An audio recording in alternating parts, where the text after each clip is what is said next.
Sanibonani, igama lami ngu-Asanda. Namhlanje ngizokhuluma ngesihloko esingajwayele ukuthintwa. Ngizokhuluma ngesihloko solwembu ngamalunga ama-side effects okuthintwa ulwembu uma ngabe mhlawumbe usekhaya lakho, noma uyahamba emgaqweni, noma uyadlula emnyango, noma uphuma egcekeni, noma uphuma emnyango kini. But namhlanje ngizokhuluma ngama-side effects okuthintwa ulwembu.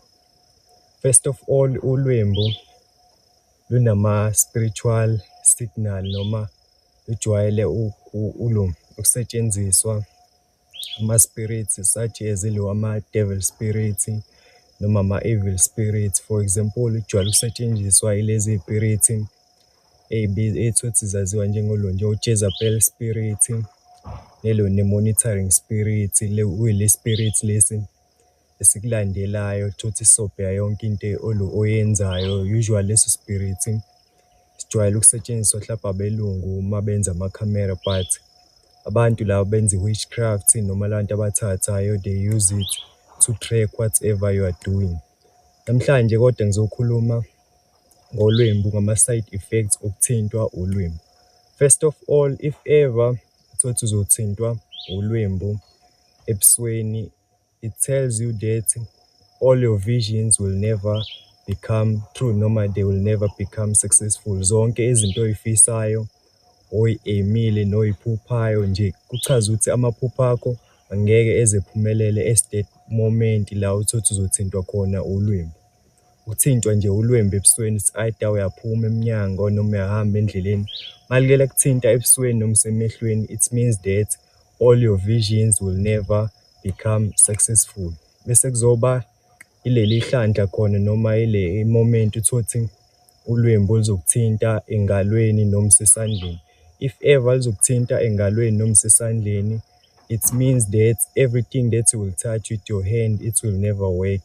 Konke ozokuthinta ngesandla sakho angeke kuze kusebenze. Ungawumuntu uthi uzoqala ibhizinisi, mhlampe u-establish ibhizinisi noma uzama ukuqala into ngesandla sakho, kodwa nje konke ozokuthinta ngesandla sakho ngeke kuze kusebenze. Enye iminingi isho ukuthi if ever kuke kwahlala imali esandleni sakho, imali uzoyisebenzisa ukulungisa iy'nkinga ozobhekana nazo. Uma kuke kwakhona imali kuwena, most of the time uzothola uzoba yilo muntu uthothi uzogula noma kuzoba khona inkinga kuzomele uyilungise ngaleyo mali. You will never have money to fix your problem or to achieve your goals. Every time kwahlala imali esandleni sakho, you will use it to fix problems. And ungaba uthothi uzoba yilo muntu uthothi uyasebenza, imali awuboni ukuthi uyenzani.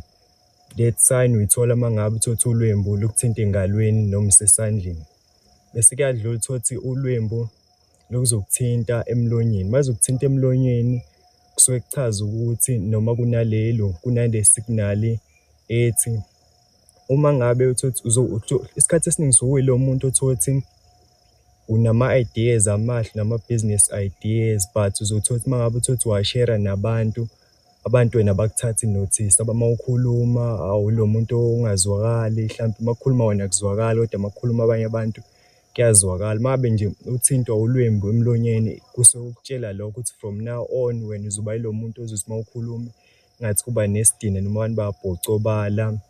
Yonke nje into ezoyisho ngomlomo wakho. Mhlawumbe kwesinye isikhathi ungashare ama-business ideas, mhlawumbe uthi uyayixoxela uthi uyabona umuntu useyenzile into, wena yonke into uzogcina uyikhuluma but ngeke ize yenzeke because ulwembu it's a sign of spiritual trap noma abathathi bayakusebenzisa ukuthi bekuvale ngakho noma bekucindezele ukuthi izinto zakho zingenzeki.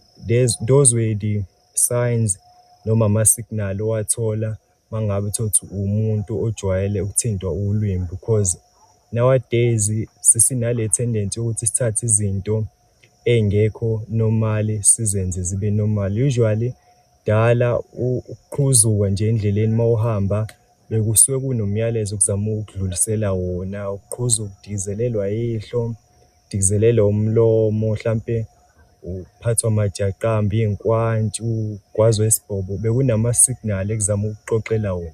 Nalokhu kolwembu, if you encounter ulwembu nje empilweni yakho, nawe ekuzemane nje manje ubothi izinto azikuhambeli kahle.